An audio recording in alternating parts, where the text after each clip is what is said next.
Welcome to the Cabral Concept, where board-certified naturopath and integrative health practitioner Dr. Stephen Cabral shares how he was diagnosed at the age of 17 with a life-altering illness and given no hope for recovery. It was only after studying and traveling all over the world did he discover how to combine ancient Ayurvedic healing practices with state-of-the-art naturopathic and functional medicine to fully rebalance the body and re-energize it with life. It's time to discover how to get well, lose weight, and finally feel alive again. And now, here's your host, Dr. Stephen Cabral.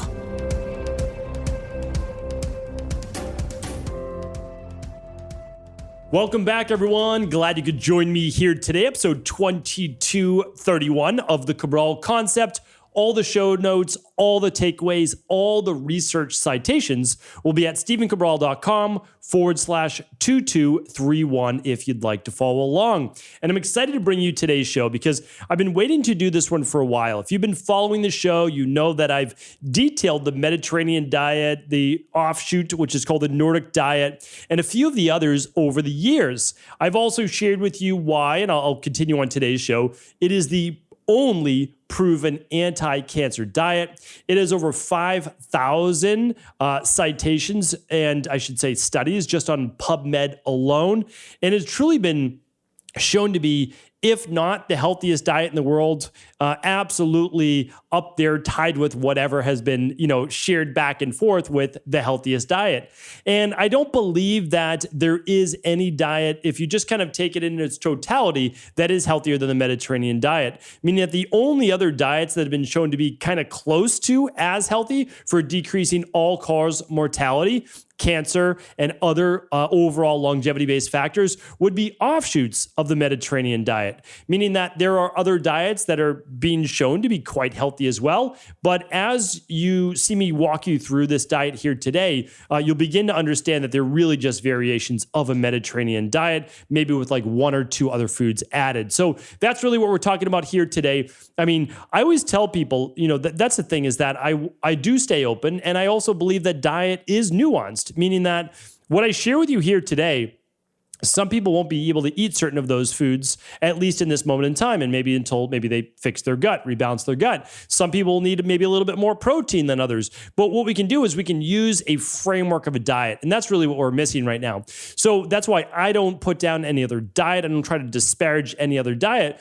But what I tell people is that if you're on a high protein diet right now and you're really just eating meat and proteins, I get it if you're doing that because it's getting rid of a lot of your autoimmune issues, skin issues, which can be autoimmune as well, and other. But you have to understand is that there's always a root cause to that.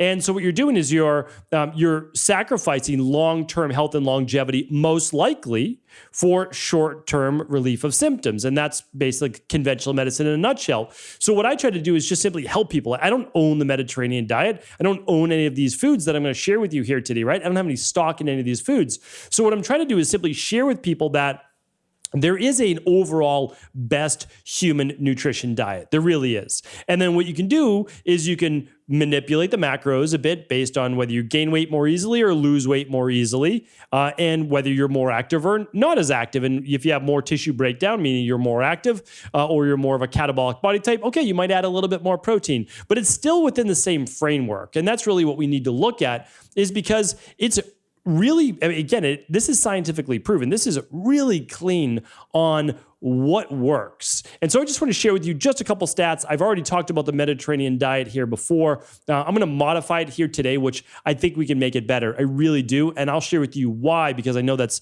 a fairly bold statement. As I've said before, over 5,000 PubMed studies alone on PubMed. And I think that's pretty impressive, pointing towards that. It is by far and away what we know to be the only anti-cancer diet. Other anti-cancer diets all share the same framework as the Mediterranean diet, which I will get to. And one of the reasons, I'll share with you, is that whenever you have a diet plan such as the Mediterranean diet that decreases main all-cause mortality. So what's all-cause mortality? That means the main reasons that people die from at a younger age than they should, meaning not from quote unquote old age, right? So what are they dying from? Well, I've gone through this before, but their top 4 causes of mortality are heart disease, right? So anything to do with your heart. And then the second one would be stroke or high blood pressure. The third one is type 2 diabetes. And the fourth one, or not just type 2 diabetes, but diabetes in general, but for the most part, it's type 2 diabetes. And then the fourth one is going to be cancer. And when you look at all of these, so if we look at, let's just say heart disease, blood pressure, stroke, diabetes, cancer, we're looking at an average about 1 in 3 people right now, which is pretty wild, right? I mean, that's an insane number. If you take, let's just say it's, somewhere around 200 million adults in the United States. It's not that exact number, but close enough, right? What are we looking at? We're looking at about 70 million people, right? 70 million people. Is that the data on that? Yeah, that's for each one of these. But we know that it's much higher that all people have these, but it's just not all people have all 4 of these. But that's the amazing stat, that each one of these is going to have some part to that. And a lot of it revolves around nutrition. It really does. I think on last week's or just 2 weeks ago's podcast, I did a podcast, episode 2217, and it was, is this why most people are unwell and unhappy? I do hope that you listen to that show or that you've already checked it out. And I will link up all my previous Mediterranean diet shows here today, including the one on the Nordic diet, so you can see a variation on it. I think it's important to really go deep on topics like this, because I don't believe that there's anything really more important than your health. I just don't. I don't understand how that it could be. And if we say, well, the most important thing is our health, because that's what gives us our energy and our mood and our zest for life and our vitality and, of course, our life, right? Well, then what's the most important factor for health? And the most important factor for health would be the food that you put in your body. There's just no doubt about that. It's like what goes into your body and on your body, right? So, if you're putting cosmetics on the body, well, the body is literally eating those as well through the skin, right? Through the epidermis of the skin as well, the dermal layer. So, again, why is this important? Well, if we know that diet either improves your health and longevity or decreases it, then when we do know that, then we need to understand, well, what diet helps the most? And that's the Mediterranean diet. So this particular diet had the greatest improvement in protection against diseases, is a direct quote, such as heart disease, metabolic syndrome, cancer, diabetes, IBD, which is inflammatory bowel disease, cognitive impairment of the brain, and arthritis. And that's because it helps to control overall inflammation. The Mediterranean diet is known as the anti-cancer diet or the anti-inflammatory diet. It's one of the most potent anti-inflammatory diets in the world. Part of it is because of the monounsaturated fats, which I will talk about in just a moment, but it's also been shown in blood work to decrease what's called tumor necrosis factor, TNF-alpha, and it's been shown to decrease, if I didn't say decrease, lower, right, TNF-alpha, as well as nuclear factor kappa B as well, so NF-kB. So all of these are really important markers. It lowers CRP in the body. And one more thing I just want to share with you. Just again, I want to try to impress upon you how important this really is. Because if you're in your 20s, 30s, 40s, even maybe your early 50s right now, you might not be thinking like, oh, well, it's not that big a deal for me. Trust me, the body is building disease or health every single time you have a meal. It's that important. It really is. And that's why people that are following a super high fat diet, and again, not the right fats, or a super high protein diet, what's happening is that they might be transforming their body. They might be getting the look of the body that they want, but they are sacrificing long-term health. And you're really, and again, if you feel good in this moment, great, but you're really playing roulette with your life. I mean, I really feel that way. And again, I have nothing to gain from offering you this information. I just know that based on all of the research that we have, as well as looking back to Ayurvedic medicine, traditional Chinese medicine, it's all recommending these same types of factors. Again, the food variation may differ slightly based on the locale in the world, but for sure, the philosophy does not. So just a couple more points, and we're going to get right into the diet. This particular diet, Mediterranean diet, was shown when we look at, again, 56 different trials. So this is a meta-analysis of 56 essentially different studies. It found that the Mediterranean diet was the most effective for helping with healthy levels of blood sugar in individuals with type 2 diabetes. So again, if you're looking for the diet, you would say, oh, well, no, a keto diet is best at that. Yeah, again, I've done a show on why carbohydrates are not creating diabetes. We have to understand that. We have to really begin to understand cell membrane dynamics and how the pancreas actually works, like how our body functions. Because people have been eating carbohydrates since the beginning of time, and people are like, well, no, they're surviving on meat. People were not surviving on meat. Again, like that is a fallacy that people are surviving on meat, because you would think that meat was that plentiful. But again, if you're a hunter and you know that if you were to go out in the wilderness and you were to go out with maybe just a spear, or maybe just your hands, or maybe just a rock and not a rifle, or not even like a higher powered compound bow or something, the likelihood that you get anything of any great value, meaning like sustaining for weeks or months, would be very low. And again, most people, hunters will tell you that. I've had conversations with hunters. I'm not a hunter myself, but I certainly have spoken with many, many hunters. And again, I have no problem with ethical hunting, but again, that's a topic for another day. But people go to the supermarket or wherever they want, and they pick up, all the meat they want, and they don't understand that would not be, that's not true of how humans would have lived over hundreds of thousands and millions of years ago, which it would have been much, much more difficult to procure. And it's just a level, it's just a total quantity. So again, I'm not against meat, but if some meat is good, 2 pounds, 3 pounds a day isn't necessarily better. And we'll get through the diet and that as well. So the last part is just fertility. So again, I just want to share with you that this diet, because of its anti-inflammatory nature and its very balancing nature, and I would say nourishing nature, the Mediterranean diet increased the likelihood of actually becoming pregnant by 40% plus in women, which is very, very impressive, right? So women doing IVF, they were put on multiple different diets. This was essentially a 40% plus increase. I mean, that's again, amazing. All right, so let's get into it now. What is the modified Mediterranean diet that I'm going to share with you here today? Well, Michael Pollan, in one of his books, and I apologize that I can't remember the book right now, but I do remember the quote, very, very small book.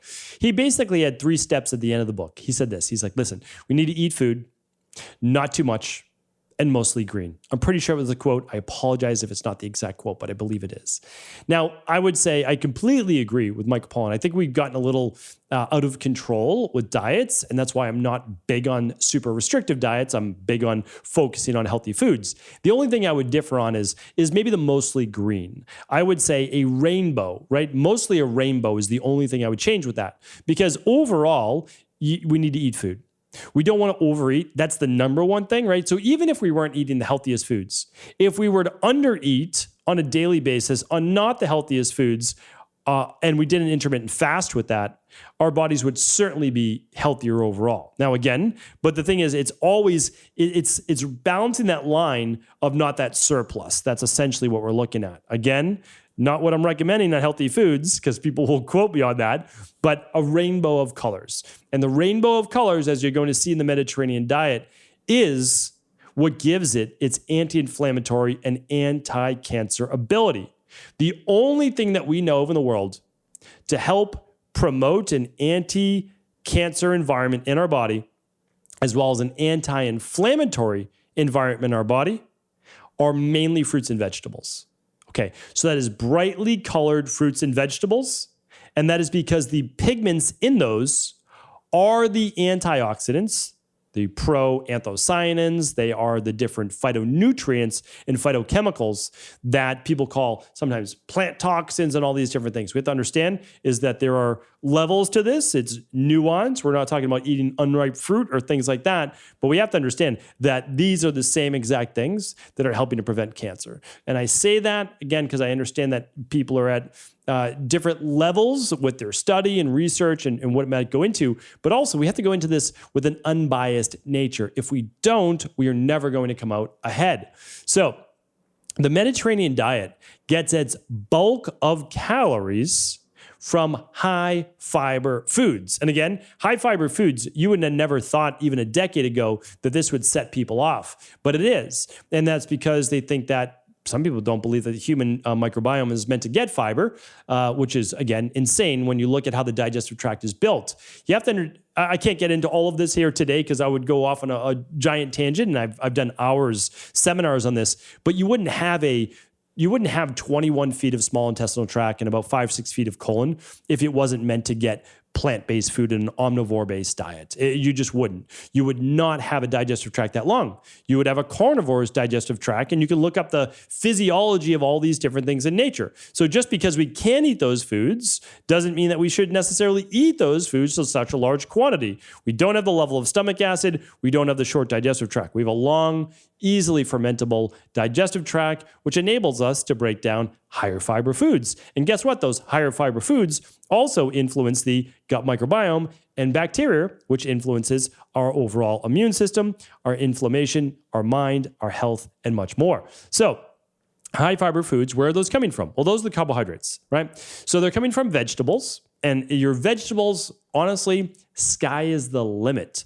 So you can have your vegetables as beets and carrots, and it could be lettuces, like whatever you want. Those are basically your vegetables. Lots of colorful vegetables, your choice. So that's why the Mediterranean diet, not only has it been shown to be the best anti-cancer diet out there, best anti-inflammatory diet, it's also been called and voted one of the easiest to follow. Your choice of vegetables, okay? The other part is fruit, right? Brightly colored, typically lower glycemic berries and fruit. So yes, you can have an apple, you can have your blackberries, blueberries, raspberries, all of those things are acceptable. Typically, we're not doing more of the exotic fruit like maybe papayas and mangoes. I still have some of those in my diet, but you want to look at the brightly colored fruit. And again, lower glycemic, especially if you're someone typically with higher blood sugar levels. But again, there is not a good correlation between fruit and diabetes. Now, once your blood sugar is dysregulated, that's a whole different story, but that's dysregulation in the first place. Okay. Now, I'll talk about what I'm omitting in a second, but for my modified Mediterranean diet, I'm recommending, if your body can handle it, gluten-free grains. Not everybody does well with grains. So for people that we have on our sensitive gut protocol, or it's called our CBO protocol, we will omit grains for at least the first 3 to 4 weeks. If you don't have an issue with that, typically gluten-free oats or some gluten-free rice, and the rice can be wild rice, it can be black rice, it can be different things like that. Some people tolerate it just fine, and some people do okay with millet as well. We don't do a lot of grains. Some people do okay with quinoa. We don't do a lot of grains on our plans. I don't do a lot of grains personally.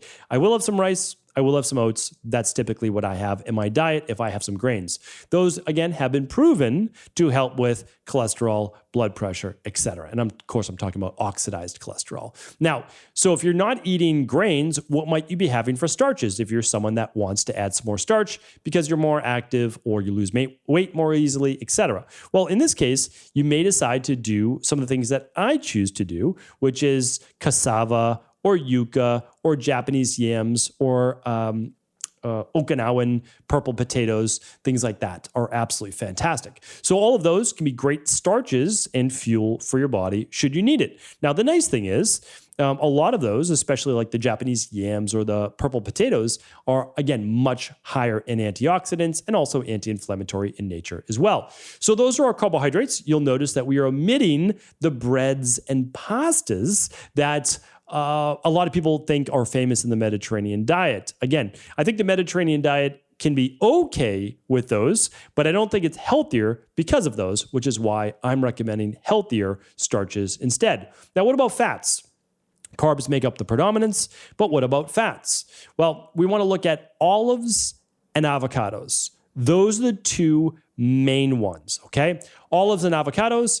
Typically, I recommend people to eat their avocados, right? So they can slice it in half, have a half with lunch, half with dinner, or they could have just a half and split it with someone else, like whatever works for them. And then in terms of olives, not as many people are eating olives, but olive oil in a first pressed, cold pressed, non-oxidized, small, dark bottle can work just fine.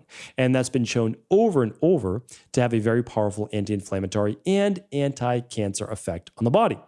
What other fats are recommended on the Mediterranean diet? Really, the only other ones are nuts and seeds. All right. So if I don't eat a lot of nuts and seeds, but if you're someone that can tolerate nuts and seeds well, then walnuts, almonds, macadamia nuts can all be fantastic too. And then seeds are fine as well. So if you do well, pumpkin seeds, great, sunflower seeds, etc., that may work fine for your body. And again, I recommend those in their whole form if possible, and raw if possible. Again, and that will help to a greater degree in terms of oxidation. Now, proteins, we are looking at fish, some poultry like chicken or turkey. We're looking at eggs, which would be pastured, and a little red meat on occasion. That might be like once a week. Now, a lot of people say, well, I eat a ribeye steak for lunch every day or dinner every day. A lot of people might say that. The only issue with that is that is not proven to help with longevity or overall health. It's proven to help maybe with body transformation. It's proven to be high in B vitamins and lots of other nutrients. I'm not denying that. I'm definitely not saying that. What I'm saying is it's not correlated to an anti-cancer diet, longevity diet, or decreasing all-cause mortality. Now, I'm not saying it's going to lead to an earlier death, but I can assure you it's not going to help you live longer. That has not been proven in any way, shape, or form. For some people, it'll be detrimental. For others, it'll have no effect. For some, maybe even it's a little beneficial, right? So we just say, do you know if you fall into that category? That's the issue, right? And it's not about how you feel. Meat will typically make most people with strong or healthy digestion feel a little bit better, because they're getting more nutrients into their system. The problem is it's a diet that's very rich, meaning it's overly high in protein and nutrient dense for most people. So unless you have a really good fasting schedule set up and you're doing longer fasts a couple times a month, that may be an issue if you're having red meat on a daily basis. Again, I will let you decide. I'm just trying to present to you the information here. So eggs and red meat are much less often. I would say once a week for red meat, maybe eggs a couple times a week if you are not sensitive to them. For if people who enjoy some dairy, sheep or goat cheese or yogurt would be a much better choice than cow's milk. Cow's milk can be optional if it's in its raw form, and you've already done a food sensitivity test from an IgG perspective to make sure you are not sensitive to cow's milk, which is the number one food sensitivity in children 3 years and adults as well. Children 3 years and older and adults. Beans, there are some beans for sure in a Mediterranean diet. I don't know that there's a lot of dishes with them. Certainly people eat beans. I'm not saying that. There is certainly some hummus dishes used from chickpeas, mixed with garlic, another antioxidant, good sulfur-based nutrient there as well, olive oil, etc. So that can be great. So what do we really do with this Mediterranean diet? Meaning like the Mediterranean diet's already a healthy diet. It's obviously been proven out. People can dispute it if they want, but it's very difficult because the preponderance of evidence shows that it's literally the healthiest diet out there from a foundational level. Do I say, can it be tweaked for individuals? Of course, right? So what did I modify in terms of how I choose to follow the Mediterranean diet? And also how I think it can be better for people overall. Well, what I tried to do was cut out cow's milk dairy. Now I've done that because as a clinical practitioner, I have the benefit of reading tens of thousands of food sensitivity lab tests. And I see from an outside lab, this is not my lab, that from an IgG perspective, which means a delayed immune reaction, that's the immunoglobulin G, 24 hours to 72 hours later, that the vast majority of people have a delayed reaction to cow's milk. That means when they take in cow's milk, they may not have digestive issues. Some do, but that's different. That's a digestive issue. But they get some level of inflammation from it. And that inflammation, again, can lead to a host of issues, autoimmune or any of the top causes of mortality that we spoke about. So there's that, right? There's that digestibility issue, but there's also the inflammatory issue. I also cut out most grains. I've just realized that we specialize in a few things in our practice, and one of those is gut health. A lot of people have an imbalanced gut from alcohol intake or antibiotics or birth control or tap water or poor food combinations, many other issues like that, right? So that can really disrupt the gut. And so we've noticed that since the gut's already inflamed, adding additional grains to it, typically not well tolerated, at least in the beginning. Now, people typically do fine with a little bit of certain types of rice that we recommend and oats, but we typically eliminate those for 3 to 4 weeks anyways, and then we try to add them back in to see if there's any issues. Now, that's totally optional because you can always just do healthier options. In my opinion, a healthier option are the Japanese yams, purple potatoes, and yucca, cassava, etc. So those are all great. So what I also did, one other thing that I removed from the Mediterranean diet was alcohol, right? Red wine is often associated with the benefits of the Mediterranean diet. But really, when you look at it, the alcohol is not contributing to really the improved blood pressure, cholesterol, type 2 diabetes, and cancer that couldn't be improved with overall lifestyle. Meaning that's why exercise and movement should be part of this Mediterranean diet. Relaxation techniques, right? Because if you're using alcohol for stress reduction, and because it does work, right? So if you reduce stress, well, then blood pressure can lower, your vascularity can dilate to a greater degree, let better blood flow. But that's not the main reason to use it, right? And you can say, well, it's high in antioxidants. True, but you could also get your antioxidants from eating purple grapes, or you could eat it from eating blackberries and blueberries if you want your, purples in there. So I don't think we can say that. And also, the evidence shows the opposite of that. More than 2 to 3 drinks per week, your risk for cancer goes up. So if we're looking at by the year 2030, 1 in every 2 people getting cancer, I just want people to be careful on the alcohol front. 1 time a week, twice a week maximum, hopefully not back-to-back days, 2 to 3 drinks a week maximum, because after that, your risk for cancer goes up. But even beyond that, if you don't get cancer, just understand that when you do drink alcohol, liver detoxification goes down, glutathione production begins to get used up, your heart rate variability will go down, your deep sleep will go down, body temperature won't decrease at night, immune system will suffer because of it. What else? Not as much deep sleep, not as much REM sleep. All of it's affected. It really is. And again, you can I learned this over the years too, with doing biometric-based tracking, whether you can use an Oura Ring, Whoop strap, Fitbit, whatever you like to use. So my recommendation on alcohol is, 1, you don't need to drink it to be healthy. That's for sure. You can get your resveratrol from using a product like Cell Boost. You can use, you can get your you get your purple grapes in there if you want for antioxidants, other things.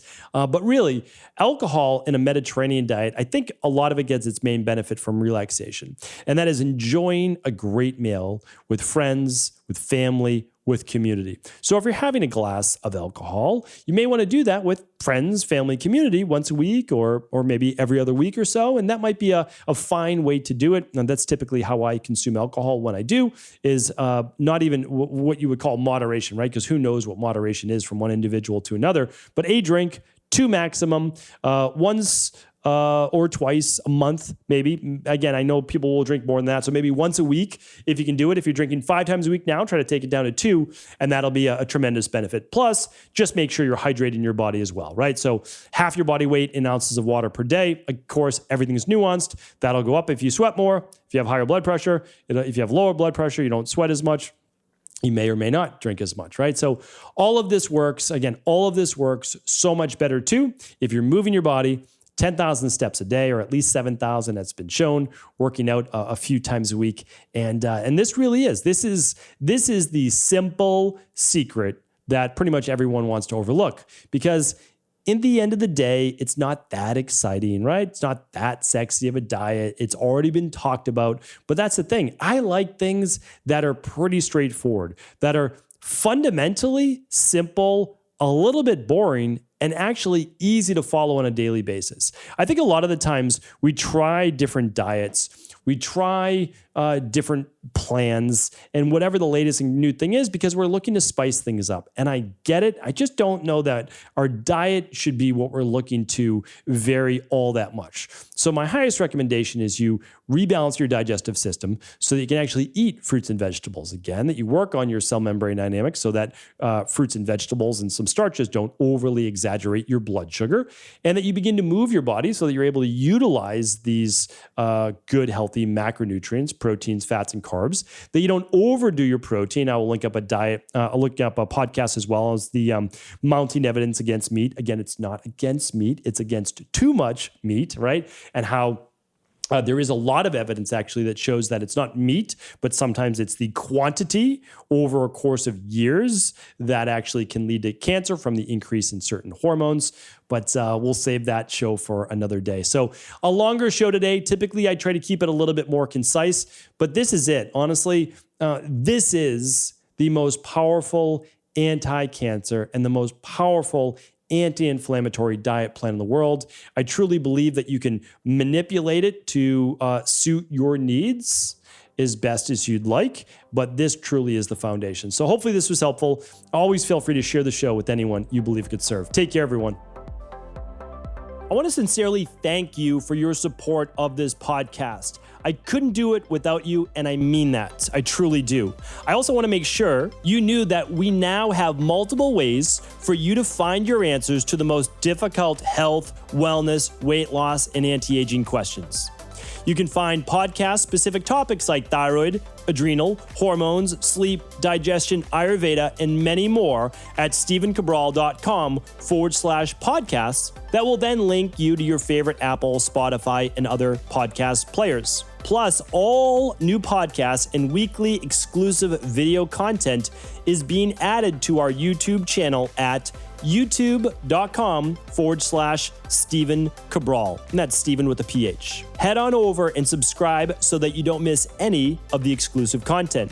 Lastly, if you've ever found any of my podcasts or books to be helpful, I would really appreciate it if you could leave a review on iTunes or your favorite media player for the podcast. Rating and subscribing to the YouTube and podcast allow me to reach more and more people and help spread my mission of healing throughout the world. Thank you again for being a part of this movement.